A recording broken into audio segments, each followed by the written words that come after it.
Yeah, Friday, and I'm so happy because it's my birthday tomorrow. Yay! Yay! Steph. But I'm not actually aging because the last 2 years didn't count. I like it.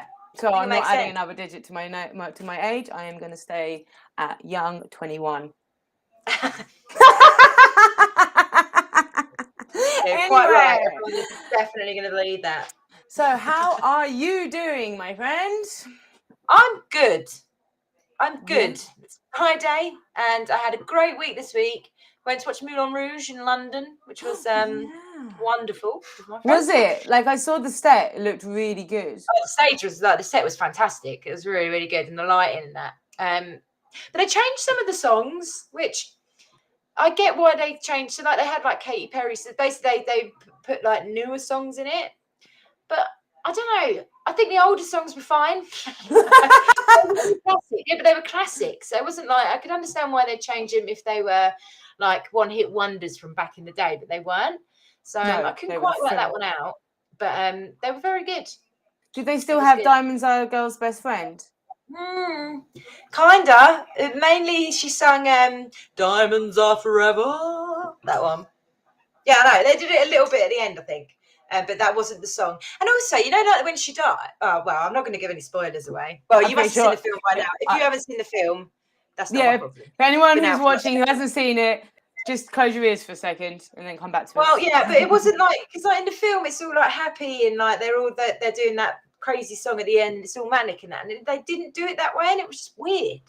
But it was a good day out, and I would advise anybody who loves theatrics and Moulin Rouge to go and watch it.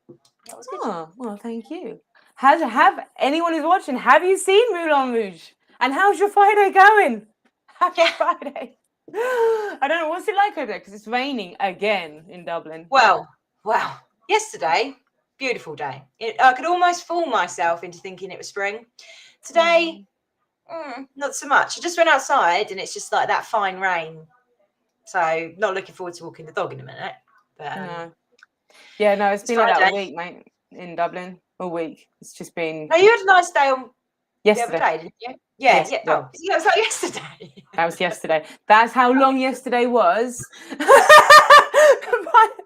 Age. And it was nice this morning when I took Nemo for a walk this morning, about 6ish. It was fine, Yeah, but by the it was time nice. the kid went to school at 8, no, and it's not fine rain. It's just a constant rain, you know, that just doesn't give up. Stop.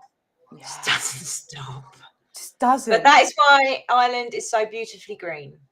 Yeah, and if it wasn't that rainy, it wouldn't be that green. So no, and funny enough, we actually had a chat. Sorry, there's a van just pulled up outside my house. Am I going somewhere? I completely lost my train of thought there. Sorry. So that's done. Oh no, that's what I'm saying. What I'm saying was in Ireland, you can't plan. You have to plan. You can't not do something because it rained. Always do it, because otherwise you're never doing it. Sometimes, do you ever think like when you look at like you know like what's the word, sunny places like Los Angeles and that, and then they just get on with stuff because they can always rely on the weather. Could you imagine living in a place like that? I did, mate. I did, and I loved it every single day. Like when we lived in Darwin, and you knew. So okay, so you had 6 months of the year. Well, you had the build up, which was normally a good kind of 1 to 2 months, and then you had the wet season. But even in the wet season, it was kind of fun because the rain would just like you could see it coming. You used to see it, especially where we lived. We lived on the harbour, so we'd be like we could time it to be right. It's going to be here in 20 minutes, and it would downpour. And then it would just stop and it was all lovely again. And it was a relief because the humidity was so, so much. But 6 months of the year, every day, you could guarantee about 23, 24 degrees, barely a cloud in the sky. It was beautiful. Should we go for a picnic in 3 weeks? Yeah. No. Let's go. That's all right. Put it in a diary. We're going for a picnic in 3 weeks because that just won't happen here. No. Would you remember when we came over in August? We had that teddy bear's picnic. It rained. And it lashed you down. Kids didn't mind that, so that was fun. No, it's just us. Anyway, happy Friday, everyone. Happy Friday. Welcome to Fill the Gap. So today, on this day, it's a bit of a cultural It's a bit of a change from the death and destruction we normally mention Good. at this stage. Let's keep it But light today, yeah. apparently, was Romeo and Juliet's wedding, according to Shakespeare. So congratulations to them. Oh, that's nice, isn't it? That's lovely. Nice. You got to love a good teenage wedding. Oh, yeah, where they both end up dead. Brilliant. Yeah, that's good. I do like that film, though. Well, actually, yeah, there was death and destruction there. I thought that was quite a nice one, but that ended badly. So, no, we're going to keep moving on because this is Fill the Gap with Stebbington, and we like to keep it a little bit lighthearted, especially on a Friday, because if everyone's had weeks like us, then we're ready for the weekend. It's been a great week, has it? In Stebbington HQ, it has been a great week. We have been delivering and just keeping everyone happy and setting them up and knocking them back. Yeah, I don't actually know if that's the right saying for it, but we're doing good. Yeah, we're getting people efficient and effective, and they're happy because we're saving them time, and it's brilliant. But it has been those weeks where a lot of numbers, Too many. Too many. Well, on that, we thought that perhaps we've been banging on for the last 6-7 weeks, or however long this has been going on for, about different systems and different things that we know about. So we thought today we'd just take it back a little bit and sort of discuss what it is we do and what kind of things you can implement into your small to medium business and to try and get you back on the journey of efficiency with a smile. Yes, always with a smile, guys, because, well, why not? Life's too short. Yeah, it is. It really is. I had a really lovely saying, actually, yesterday. Shout out to Chris Mansfield. He really profound of plan as if you're going to live the rest of your till you're going to live forever, but live as if you're not going to live till tomorrow. I think he said it a lot nicer than that. But I see it was that. I like that. Whole kind of like, hope for the best but expect the worst, so that you kind of have that right happy medium in life, which I think is important. So yeah, so what do we do? Where do we start when we come in to see you to see what we can do to help? Where will we start? Oh, and it's our favorite, the customer journey. I'm just a small town girl living in a lonely world. That is also Debs and I's karaoke song. Just an FYI anthem. Anyone? I like the word anthem. Anthem. That's our anthem when we are in the karaoke places. So yes, it's the customer journey. And why do we start with the customer journey? Because your business should always be about your customers, and it's about their experience and delivering that great service or product to them. So that's kind of always the starting spot. I made actually a couple of notes. So if you're watching and you have a pen and paper, I would suggest kind of having a little think about it. Good woman. It's always handy to do. You can even draw little squares, around it. And yes, Stebbington does use pen and paper sometimes, but so it's just kind of to doodle down, a bit like a mind map or a flow chart, however you want to look at it. So what is the customer journey? So the customer journey is from when that potential person first comes into contact with you to all the way through to the point where you've delivered a great service and sent them an invoice and they've paid. So what is that process for you? Which basically covers its operations. People call it different things, of course. But that's where we start. Yeah. And you've also got to incorporate into that all of the other people you might talk to. So, for instance, if you're selling something, then you need to put into your map when it comes to your procurement, when do you buy, who do you speak to, all of that. So it will be like what we used to do, which I loved, was getting Post-it notes and a big wall.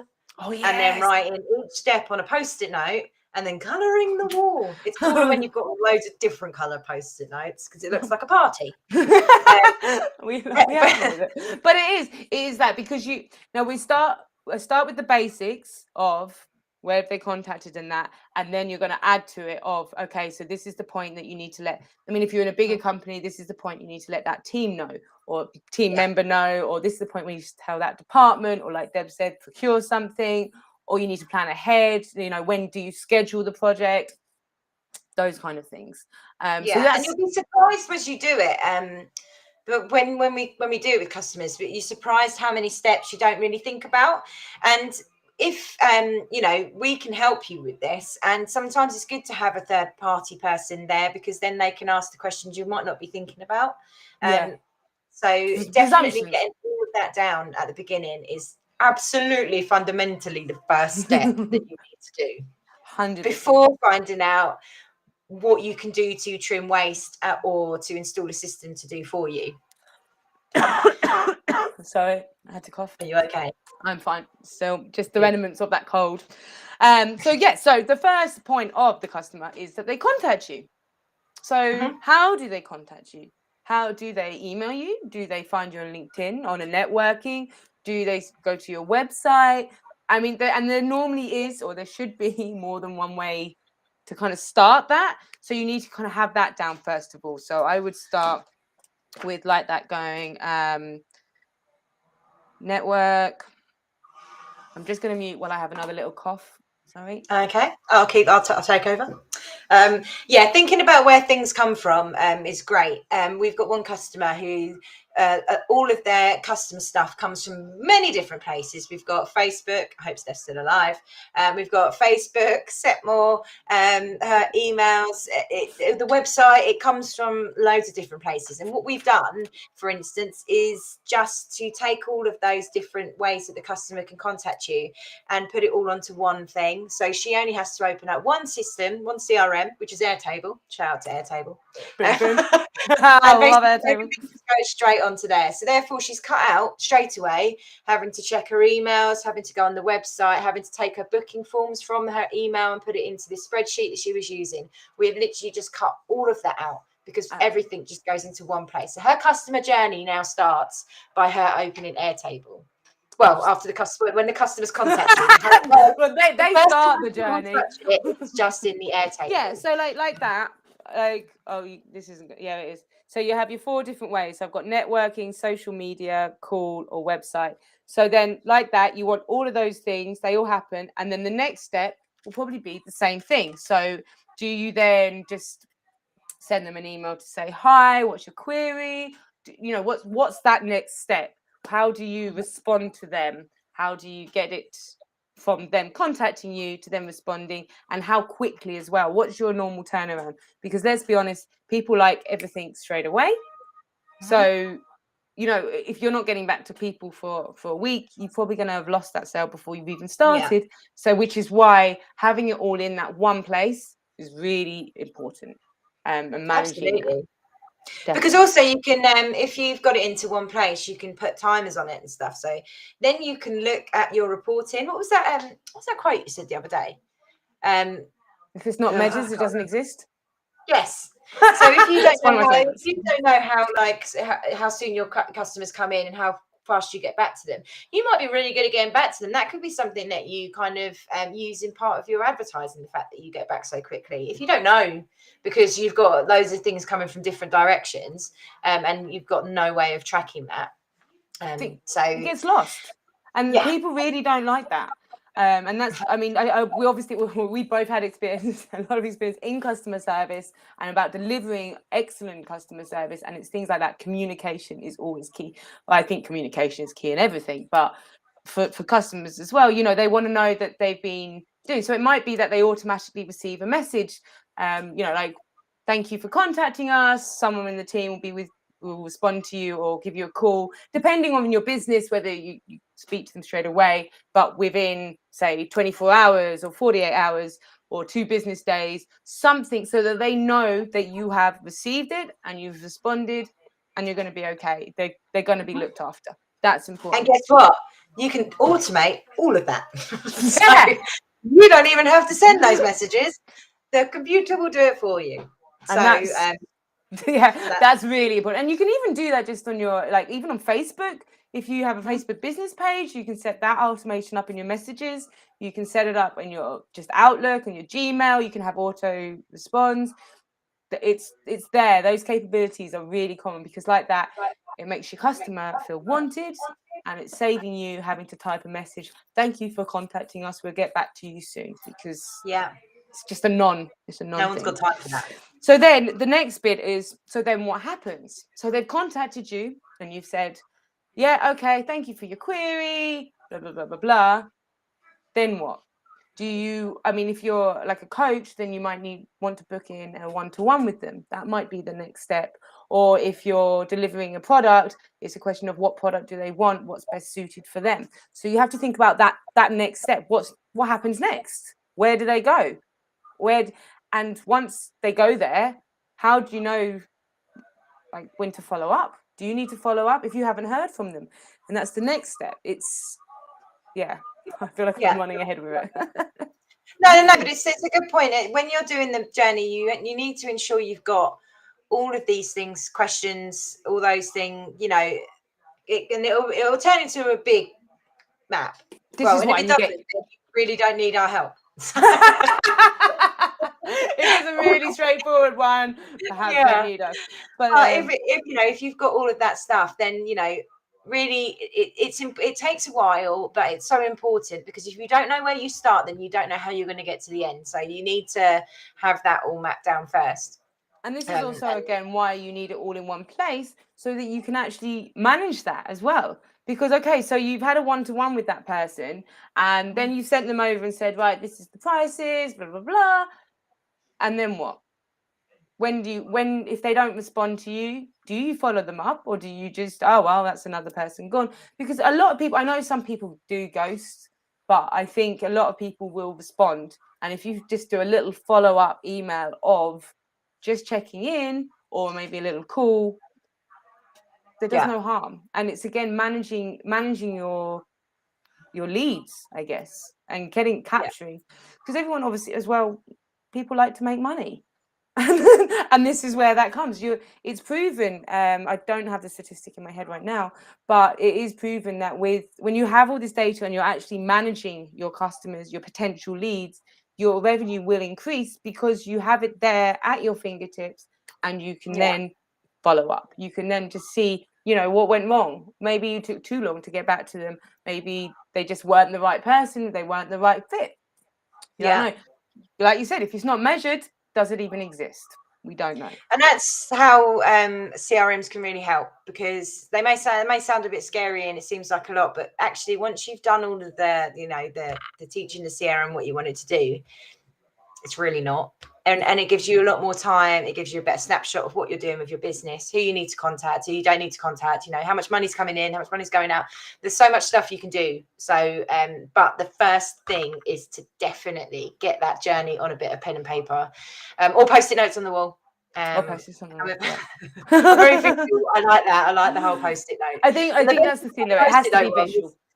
Once you've worked out, you know, especially if you're using something like Post-it notes, or if you're using a system maybe online or something where you can move the boxes around, once you start looking at it and taking boxes out, moving them around, you just end up, once you finish that project, you then do another one of how it looks now, and guarantee you there's going to be less boxes. And and you can, and it's the saving as well of, you know, at what point do you get someone else involved? What point, you know, are you duplicating things because you're chasing up customers because you can't remember where they are, or that you're not chasing them, but you're then having to keep scrolling through your phone going, right, when did I last speak to that person? And are you just relying on your memory? Because customers want to feel wanted. Like, they do. Everyone likes to get that warm, fuzzy feeling. I think it's important. I like it. I like to. And then once you have actually sent that quote, and whether or not but they do become a customer of yours, or it might not be the right fit right now, or, you know, whatever, you still have their, of course, GDPR, be careful of what data you keep, but you also have that KPI, so you can see. So maybe it's something that you can then, I don't know, we do our quarterly reviews, but have a review and go, hang on a minute, we're getting 100 leads, but only 5 are actually turning into customers. Why is that? But you have to work out, where did they come from? Well, if you don't measure that, you don't know. And it's all just kind of guesswork. It's quite harsh sometimes doing it, but it has to be done. But it is also just one last point, because I think we've waffled on long enough. It future-proofs your business. you know, if you have everything written down, everything in one place, everything neat and tidy, and you know what's going on, you can forecast better, and you can, you know, look at what needs to be done. Like Steph just said, if you know what's going on and what's coming up, then you can plan for that. Yeah. Right. And I think I can't remember. Sorry, no, we went. I think my my head's just telling us to be quiet now. Frank's like, stop talking now, Steph. If you need any help with it, if you think that maybe like you're at a time where you can have a couple of hours where you just want to get all of that down on paper, or you need a little bit of guidance or direction, then we're here, because that's what we love to do. And we will challenge the thinking. We'll say, why are you doing that? What happens then? What happens if someone says this? And we can help you get through that, so then we can go through to the next stage. So hit us up. And then we'll show you how efficiently we can do it. And not only that, something to mention as well, just because doesn't matter whether or not you have a big budget. That's not the thing with the customer journey. You could do it all for free, but it's making sure you understand what you're doing, how you're going to gather that data, where you're keeping that data, and then like that, just doesn't matter. It doesn't. You don't need an all singing, all dancing system for these things, but you do need a system. You need to standardize your customer's journey, because then there's always exceptions, isn't there? There's always an exception. But if every customer's an exception, then you must be going crazy. It's just too much. So there we go. Customer journeys. That is where we always start with our clients. Yeah. On Lovely. that, I think we have waffle, but like Deb said, if we need any help, or if you'd like to share your customer journey, and maybe you've already done this exercise and you found it so useful, share with us. We'd love to found hear. anything dodgy about it? Dodgy. Or if you found anything difficult or anything that came up, share it. Let us know. Like, well, why didn't it work for you? Did it work for you? You know, where did you end up? Yeah, we love to know. But next, before we finish up for the day, it's time for What's That Acronym? Yeah. Favorite part of the show. I was going to have a recorder, but I've got it. Right, so today. And my triangle. We will get there, guys. It's on the list. Probably got a few more things to do first, but it's on the list. Okay, so last week I had a wonderful victory with 2 out of 3 in bed, and so now it's Steph's turn for 3 acronyms. So, Stephanie Louise Bonnie, are you ready? You gave my full name. Oh, one of them. Anyway. One of them. One of my many you haven't even put your name on Agent of Change once, so maybe you are being quite like, no one's allowed to know who she is. I'll always tell you. Okay, right. So the first one is nice and easy one for you. DIY. Do it yourself. Yeah. I know that. That was a good one. Right. I like that one. Okay, can we have 2 more like that? Yep. Okay, PC. Political correctness. No, well, it is. Is it politically correct? No, that was no. Forget about their politicalness. Oh, okay. I've got a PC in my office. It's a computer.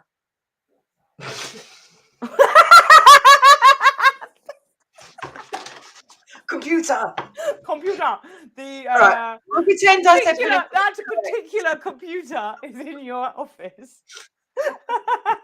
That's personal computer. Oh, personal computer. But we'll pretend I said politically correct, because that's cool. Well, I got one PC, right? That's the one I always hear. Yeah, someone saying, political correctness gone mad. But PC, personal computer. I was close with particular computer.